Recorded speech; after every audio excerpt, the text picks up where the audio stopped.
In the autumn of 1979, 3 children walked out of the woods near Coldwell, Montana. They hadn't been reported missing. No one had been looking for them. When the state trooper asked their names, the oldest child, a girl no more than 12, whispered something that made him go pale. She said they were the Dalton children. But according to every record in that county, the Dalton family had no children. They never had. The house where these kids claimed to live had been abandoned for 30 years. And when investigators finally went inside, they found something in the basement that would force an entire town to confront a secret they had spent decades trying to bury. Hello everyone.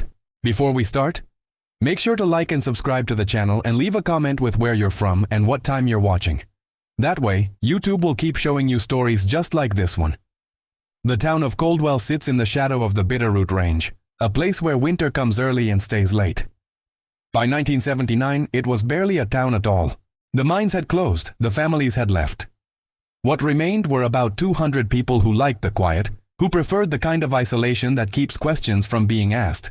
It was the kind of place where you didn't talk about your neighbor's business and your neighbor returned the favor.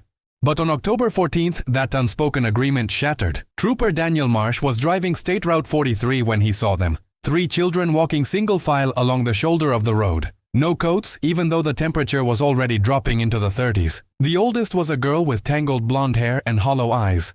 Behind her, 2 boys, younger, maybe 8 and 6. They moved like shadows. Marsh later said he almost didn't stop. Something about the way they walked felt wrong, like they were sleepwalking, or like they'd forgotten they were supposed to be alive. He pulled over and got out. The kids didn't react. They just kept walking. Marsh had to step in front of them to make them stop. When he asked where they were going, the girl looked past him toward the mountains and said they were going home. Marsh asked where home was. The girl pointed back the way they'd come toward the old service road that led deep into the woods. That's when Marsh noticed their feet bare, bleeding. They'd been walking for miles. He radioed in and loaded them into the patrol car. The younger boys didn't speak. They didn't cry. They just stared out the window with expressions Marsh would later describe as emptiness, like something had been scooped out of them. The girl gave her name as Evelyn Dalton. She said her brothers were Thomas and Samuel. Marcia asked where their parents were. Evelyn's answer came in a monotone, like she was reciting something she'd been taught. She said her mother was in the house. She said her father was in the ground, and she said they weren't supposed to leave, but the door had finally opened. Back at the station, Marsh ran the name. Dalton. There were Daltons in the county records, but they were old entries. The most recent was a property deed from 1946, registered to a man named Harold Dalton and his wife Catherine. The house was listed on Rural Route 12 about 8 mi into the woods, but there was no mention of children, no birth certificates, no school records, nothing. Marsh called the county clear, a woman named Phyllis Hargrove, who had lived in Coldwell her entire life. When he said the name Dalton, there was a long silence on the other end of the line. Then Phyllis said something that made Marsh's skin crawl. She said the Daltons didn't have children. She said everyone knew that. Marsh asked what she meant by everyone knew. Phyllis hesitated. And then she said the Daltons had been strange people kept to themselves, didn't come into town except for supplies. And even then, only Harold ever showed his face. Catherine was never seen after 1948. People assumed she'd left him or died. But no one asked. That was just how things were done. Harold himself had been found dead in 1953, collapsed in his barn. Heart attack, they said. The property had sat empty ever since. No one wanted it. No one even wanted to talk about it. Phyllis said that if these kids were claiming to be Daltons, then someone was playing a sick joke or something much worse was happening. Marsh drove out to the property that same evening. He brought another trooper with him, a younger man named Roy Penner. The road was overgrown, barely passable, trees pressed in on both sides, their branches forming a canopy so thick that even in daylight it felt like dusk.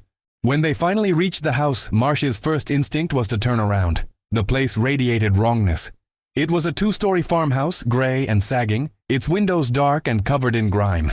The porch had collapsed on one side. The door hung open. They went inside. The smell hit them first. Not rot. Exactly. Something older. Something that had settled into the walls. The main floor was a wreck, furniture overturned, covered in dust and animal droppings. But there were signs that someone had been there recently. Footprints in the dust. A pan on the stove with something burned inside. Marsh called out, "No answer."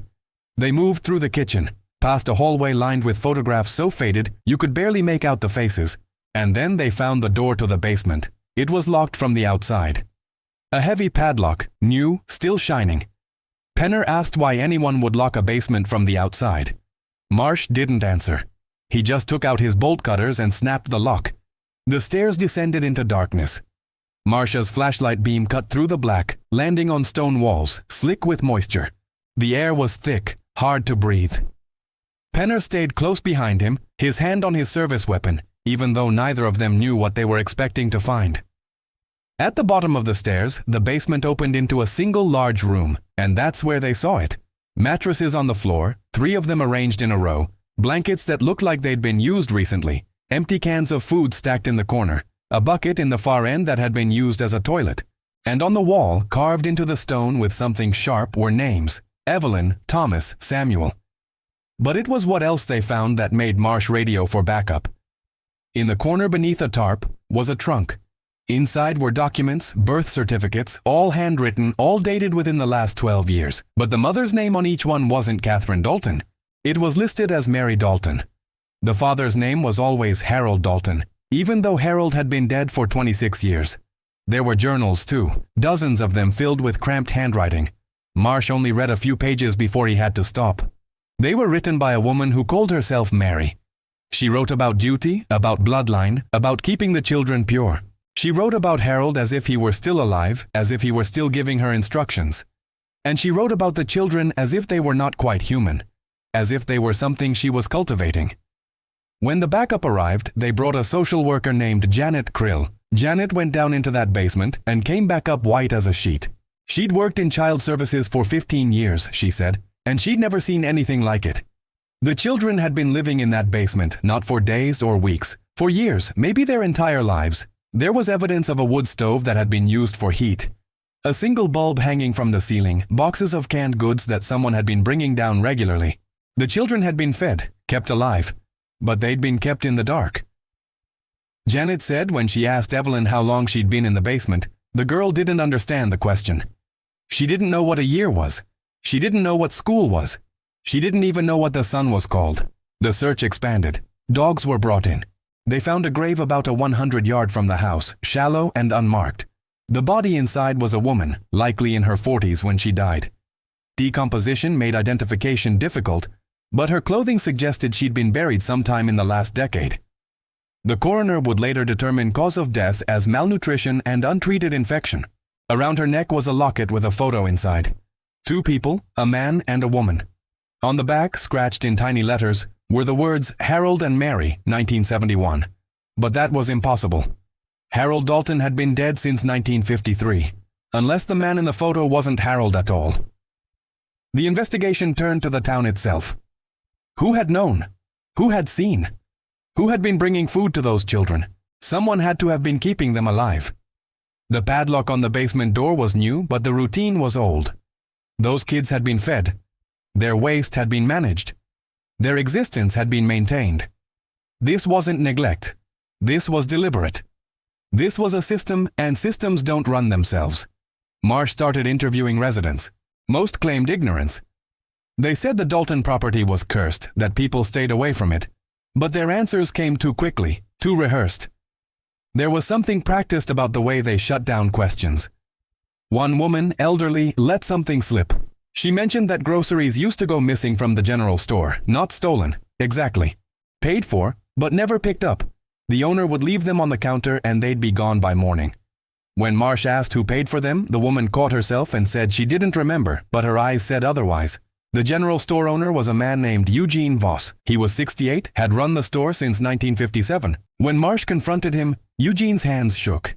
He admitted that for years he'd been leaving supplies by the road near the Dalton property every 2 weeks like clockwork. Someone would leave cash in his mailbox, always the exact amount, and he'd leave the supplies. He never saw who took them. He said he didn't want to know. Marsh asked why he'd never reported it. Eugene looked at him like he was stupid. He said, "You don't ask questions in Coldwell, you don't pry. That's how people survive in a place like this." But Eugene wasn't the only one. A trucker named Bill Henry admitted he'd seen lights in the Dalton house over the years. Late at night, passing by on Route 43, he'd seen a figure in the window once, a woman staring out. He never stopped. A farmer named Ed Pritchard said his dogs would bark in that direction, sometimes all night long, like they sensed something wrong. But no one ever went to check. No one ever called anyone. It was as if the entire town had made an unspoken pact to let whatever was happening in that house simply happen. And when Marsh asked why, he got the same answer from nearly everyone. Because the Daltons were always trouble. Because bad things happened to people who got involved with the Daltons. Because some families carry darkness. And you're better off leaving that darkness alone. The children were taken to a hospital in Missoula, 60 miles away. Doctors examined them and found what you'd expect from kids raised in a basement: vitamin deficiencies, stunted growth, poor muscle development. But it was the psychological damage that disturbed everyone who came into contact with them. Evelyn, Thomas, and Samuel didn't cry. They didn't ask for their mother. They didn't express fear or confusion or relief. They existed in a kind of emotional flatness that one psychologist described as learned dissociation. They had been trained, he said, to not feel, to not question, to simply endure. Evelyn was the only one who spoke in full sentences, but even her speech was strange, formal, old-fashioned. She used words that children don't normally use. She talked about obedience and purity and the importance of the bloodline. When a nurse asked her what she liked to do for fun, Evelyn stared at her blankly and said that fun was not their purpose. Their purpose was to wait. When asked what they were waiting for, Evelyn said they were waiting for father to return. Not their father, just father. As if it were a title, not a relationship. The younger boys barely spoke at all. Thomas would only repeat things, Evelyn said. Samuel didn't speak for the first 3 days. When he finally did, it was to ask if they were being punished. A social worker asked him why he thought they were being punished. Samuel said because they had left the house. Because mother had always told them that leaving would bring the darkness. He said the darkness was already coming. He said he could feel it. The investigation into Mary Dalton intensified. Fingerprints from the house were run through every database available. Nothing. No criminal record, no employment history, no social security number. It was as if Mary Dalton had never officially existed. But the journals told a different story. In her own words, Mary described arriving in Coldwell in 1968. She wrote about meeting an old woman who told her about Harold Dalton, about his bloodline, about the duty that had gone unfulfilled when he died. She wrote about being chosen, about being led to the house, about hearing Harold's voice in the walls, telling her what needed to be done. If you're still watching, you're already braver than most. Tell us in the comments what would you have done if this was your bloodline. The journals became more disturbing as they went on. Mary wrote about the children as experiments. She documented their development, their obedience, their resistance to cold and hunger. She wrote about keeping them in darkness to make them stronger, to prepare them for what was coming. She never explained what was coming, but she wrote about it constantly: the return, the reckoning, the fulfillment of Harold's vision. In one entry from 1978, she wrote that her body was failing, that she wouldn't live to see the completion of the work. She wrote that she had unlocked the basement door. She wrote that the children would know what to do. And then the entries stopped.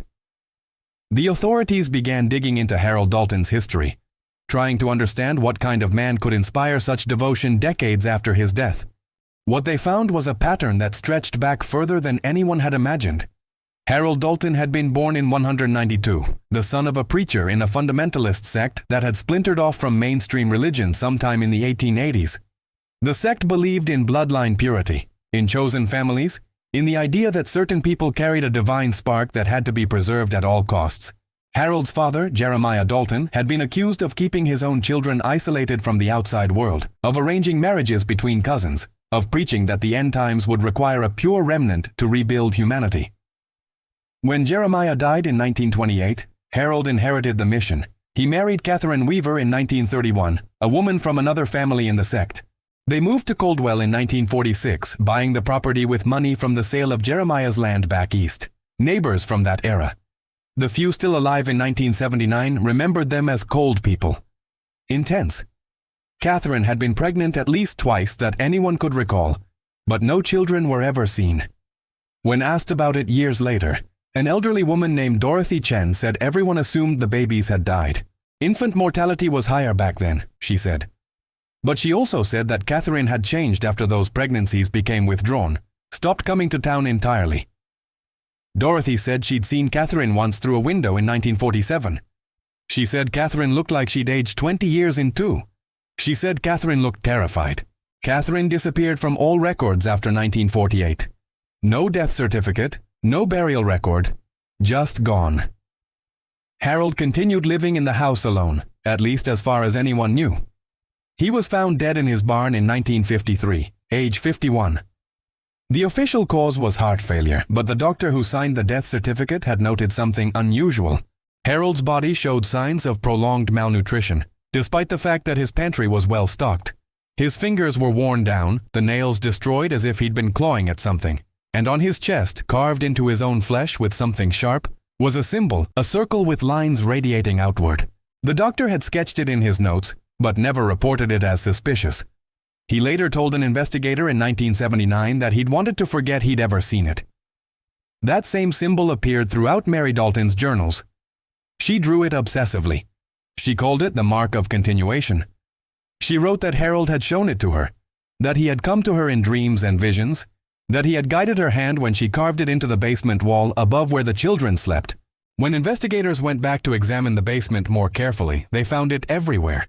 Scratched into the stone, burned into the wooden support beams, traced in what appeared to be dried blood on the underside of the mattresses, and they found something else. Behind a loose stone in the wall, there was a space. Inside that space were photographs, dozens of them, children, different children, spanning decades.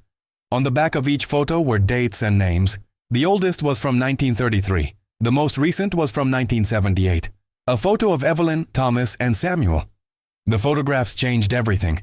They suggested that what happened to Evelyn, Thomas, and Samuel wasn't an isolated incident. It was part of something that had been happening for generations. Investigators tracked down records for some of the names on the back of the photos. Most led nowhere.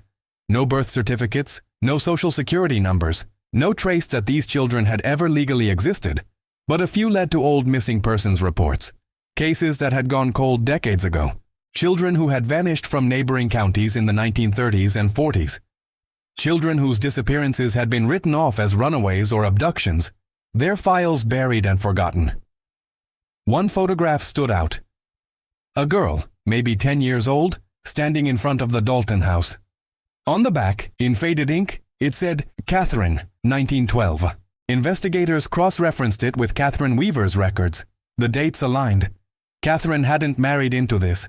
She'd been born into it, raised in it, and the pregnancies that neighbors remembered, the babies that were never seen, they hadn't died. They'd been hidden, kept in that basement just like Evelyn, Thomas, and Samuel. The pattern became clear. Harold and Catherine had continued what Jeremiah had started, and when they were gone, Mary had taken up the mission. But who had Mary been? Where had she come from? And who would have come after her if she had lived? The town of Coldwell was forced to confront what it had allowed to happen. Town meetings were held. People shouted. People wept. Some admitted they'd suspected something, but had been too afraid to act. Others claimed total ignorance, though their eyes told a different story. A few elderly residents spoke about the old sect, about families that had scattered across Montana and Idaho and Wyoming in the early 1900s, about beliefs that had been passed down like poison through generations. They said the Daltons weren't the only ones. They said there were others in other towns living by the same code, keeping the bloodline pure, waiting for the return. No one wanted to believe it, but no one could prove it wasn't true. Evelyn, Thomas, and Samuel were placed in foster care, separate homes. On the recommendation of psychologists who believed they needed to develop individual identities outside of the family structure that had defined their entire existence, it didn't go well. Evelyn ran away twice trying to find her brothers. Thomas stopped eating, stopped speaking entirely. Samuel screamed at night every night, saying the darkness was coming. Eventually, they were reunited in a specialized group home. They're adults now, in their 50s, living quiet lives under names that aren't Dalton. They've never spoken publicly about what happened. The few people who've maintained contact with them say they still struggle with basic things: trust, affection, the idea that they're allowed to want things for themselves. One caseworker said that Evelyn once told her she still dreams about the basement. She said it felt safer there. She said the world above ground was too bright, too loud, too full of people who didn't understand what it meant to wait. The Dalton house burned down in 1982. No one claimed responsibility. No one investigated too carefully. The property was sold for back taxes and now sits empty. the foundation overgrown with weeds. But people in Coldwell still don't talk about it. They don't talk about the children or the photographs or the symbol carved into Harold Dalton's chest. They've gone back to the old ways. Keep quiet. Mind your business. Don't ask questions because some secrets once buried are meant to stay that way. And some families carry darkness so deep that even after they're gone, it lingers in the soil, in the walls, in the silence of people who knew and did nothing. The Dalton children walked out of those woods in 1979. But what they walked out of, what they were part of, never really ended. It just went back underground, waiting. Always waiting for someone else to find it, for someone else to continue the work. And if you listen carefully, if you drive through towns like Coldwell late at night, you might start to wonder how many other families are out there, how many other basements, how many other children hidden away, waiting for a return that will never come.